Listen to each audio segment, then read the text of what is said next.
नाल्याच्या प्रवाहातील अडथळे त्वरित काढा आणि नाले सफाईचे काम वेगाने पूर्ण करा अशा सूचना वारजे कर्वेनगर प्रभाग समितीचे अध्यक्ष नगरसेविका मंजुश्री खर्डेकर यांनी मनपा अधिकारी व कर्मचाऱ्यांना दिल्या।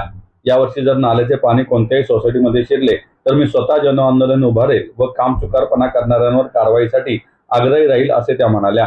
म्हात्रे पूल ते राजाराम पूल या डीपी रस्त्यावरून दीनानाथ मंगेशकर रुग्णालयाकडे जाण्यासाठी रस्त्याचे व तेथील नाल्यावर कलवट अर्थात छोटा पूल बांधण्याचे काम सुरू आहे। परिसरातील नागरिकांच्या तक्रारीवरून या कामाची पाहणी करण्यात आली। त्यावेळी दीनानाथ रुग्णालय व मनपा प्रशासनाला योग्य सूचना देण्यात आल्या।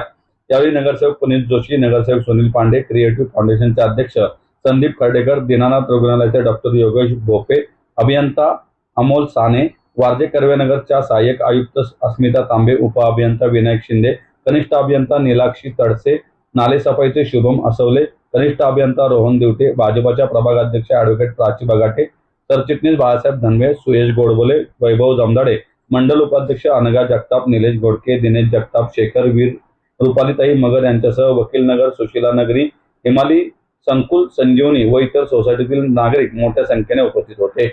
दीनानाथ रुग्णालयातर्फे बांधण्यात येत असलेल्या कलवटमुळे नाल्याच्या प्रवाहाला अडथळा येऊन त्याचा फुगवटा होऊन अरुंद नाल्यातील पाणी पावसाळ्यात नाल्यालगतच्या सोसायटीत शिरेल काय याबाबत क्रिएटिव्ह फाउंडेशनचे अध्यक्ष संदीप खर्डेकर यांनी प्रायमूचे अजित ओक यांना संपर्क केला व त्यांनी याबाबत त्वरित पाहणी करून वस्तुनिष्ठ अहवाल देण्याचे मान्य केले।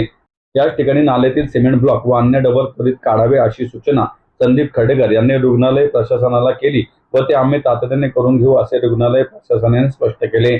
वकील नगर मधील ड्रेनेज लाईन मुख्य मलवाहिनीला न जोडल्याने तुंबणाऱ्या मालाबाबत नगरसेवक मंजुश्री खर्डेकर, सुनील पांडे व पुनीत जोशी यांनी प्रशासनाला धारेवर धरले व पावसाळ्यापूर्वी काम पूर्ण करावेत अशी तंबी दिली।